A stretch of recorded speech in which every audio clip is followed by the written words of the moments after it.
নমস্কার বন্ধুরা, শ্রীর রান্নাঘরে তোমাদের সবাইকে স্বাগত। সবাই খুব ভালো আছো, আশা করি খুব ভালো আছো। চলো আজকে একটা মাছের রেসিপি নিয়ে চলে এলাম। দেখো মাছটাকে ধুয়ে পরিষ্কার করে নুন হলুদ মাখিয়ে নিচ্ছি। ভালো করে নুন হলুদ মাখিয়ে নেবো। মাখিয়ে নিয়ে এটাকে আমি আজকে রান্না করব।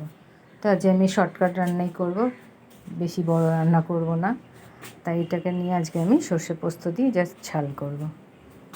তোমরা কে কে ভালোবাসো এরকমভাবে মাছ রান্না করতে, চটপট মাছ রান্না করতে, তারা পুরো ভিডিওটা দেখো। তার জন্যে সাদা সর্ষে কালো সর্ষে নিয়ে নিলাম, একটু পোস্ত নিয়ে নিলাম, নিয়ে কটার মধ্যে কাঁচা লঙ্কা দিয়ে দেবো।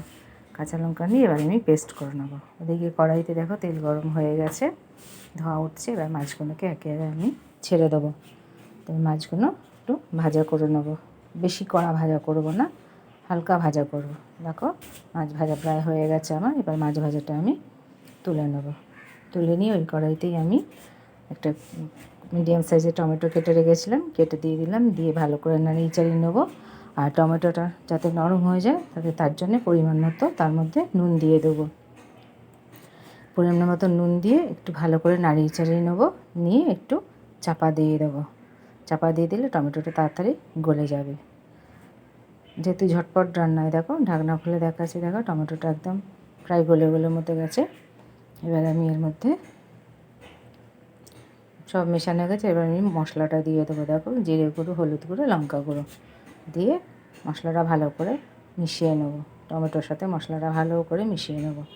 মেশানো হয়ে গেলে যে পেস্ট আমি বেটে রেখেছিলাম, সর্ষে কালো সর্ষে সাদা সর্ষে কাঁচা লঙ্কা দিয়ে পোস্ত দিয়ে পেস্টটা দিয়ে দেবো। দিয়ে এবার ভালো করে নাড়িয়ে চাড়িয়ে নেবো, মিশিয়ে নেবো মশলাটার সাথে। ভালো করে মশলাটা যাতে সর্ষে বাটার সাথে মিশিয়ে নেয়। মেশানো হয়ে গেলে তার মধ্যে আমি কী করবো, মিক্সি ধোয়ার জলটা একটুখানি এর মধ্যে দিয়ে দেবো। দেখো ভালো করে মিশিয়ে নিচ্ছি, মেশানো হয়ে এসছে। এবারে আমি এর মধ্যে মিক্সি ধোয়া একটুখানি জল দিয়ে দেবো। বেশি জল দেবো না, আর এটা একটু খুব শুকনো করবো না, ঝোলও করবো না, হালকা গামাখা করবো। সামান্য পরিমাণে মিক্সি ধোয়ার জলটা দিয়ে দিলাম। দিয়ে এবার মশলাটাকে আমি ভালো করে কষিয়ে নেবো। যতক্ষণ না তেল ছাড়ে ততক্ষণ কষিয়ে নেবো। দেখো মশলাটা প্রায় কষানো হয়ে গেছে, দেখো তেল ছেড়ে গেছে, কালারটাও সুন্দর এসেছে।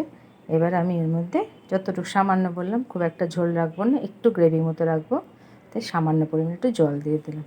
জল দিয়ে আবারও মশলাটাকে ভালো করে নাড়িয়ে চাড়িয়ে নিয়ে ফুটিয়ে নেবো। যে একটু ফুটে উঠবে তখন আমি কী করবো, ভেজে রাখা মাছগুলো এর মধ্যে দিয়ে দেবো।